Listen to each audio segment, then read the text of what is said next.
Le président Xi Jinping a souligné à plusieurs reprises que la démocratie est la valeur commune de toute l'humanité et un concept important auquel le Parti communiste chinois et le peuple chinois ont toujours adhéré. Et la démocratie est utilisée pour résoudre les problèmes que souhaite résoudre le peuple.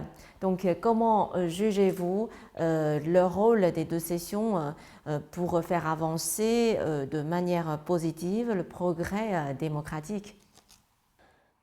Mais déjà, le monde extérieur, quand ils sont extérieurs, les gens ne veulent même pas comprendre quand ils entendent le Parti communiste, ce qui est vrai parce que nous avons d'autres pays qui n'ont pas réussi à comprendre, à faire travailler le communisme.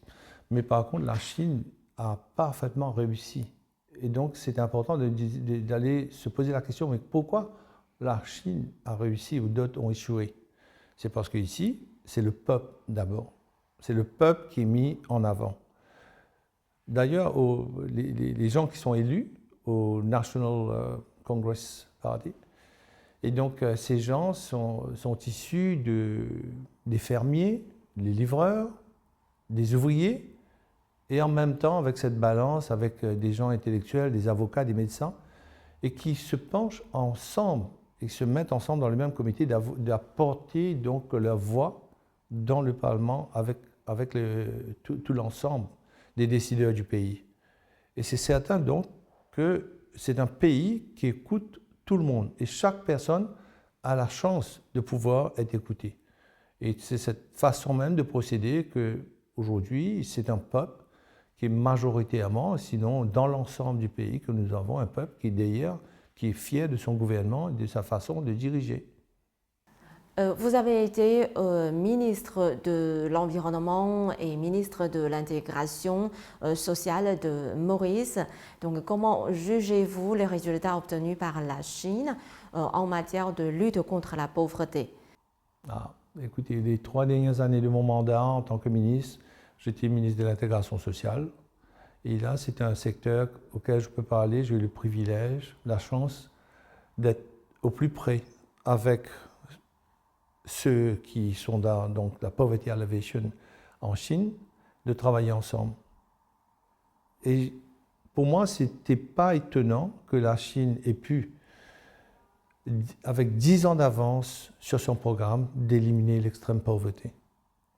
C'est le seul pays au monde, la seule, allons dire, organisation au monde qui pourrait aller investir à un très long terme. Ils ont été investir dans les contrées les plus retirées de la Chine, auxquelles j'étais témoin, d'aller construire en moins de 4 ans des ponts, des autoroutes, des voies ferrées sur plus de 10 000 kilomètres. Et cela, c'est sur un terrain complètement hostile, tel que les montagnes, les vallées. Donc, c'est 10 000 kilomètres, de plus de 10 000 kilomètres de routes, d'autoroutes, de voies ferrées ont été construits à travers montagnes et vallées. Ce qui veut dire que c'est des autoroutes qui sont faites à travers tunnels et des ponts. C'est vraiment exceptionnel. Et là, on sait qu'il y a... Et d'aller dans ces contrées, dans le fond du pays, où il n'y a pas grand monde, mais seulement c'est les minorités qui sont là, et d'aller mettre ces personnes en communication physique. Aujourd'hui, nous voyons donc toutes ces parties qui étaient retirées de la Chine sont connectées avec toutes les grandes villes facilement grâce à ces infrastructures qui ont été mises en place. Et donc pour moi, ce n'était pas étonnant. Quand j'ai vu cela, je dis bravo la Chine d'avoir réussi. Et c'est là que d'autres pays doivent réfléchir que l'infrastructure, c'est quelque chose d'exceptionnel, qu'il faut y faire. Et ce n'est pas étonnant que nous avons vu que le président américain a mis dans son budget un énorme budget pour l'infrastructure afin d'essayer de rattraper. Bon, c'était donc l'exemple qu'ils ont voulu suivre sans le dire.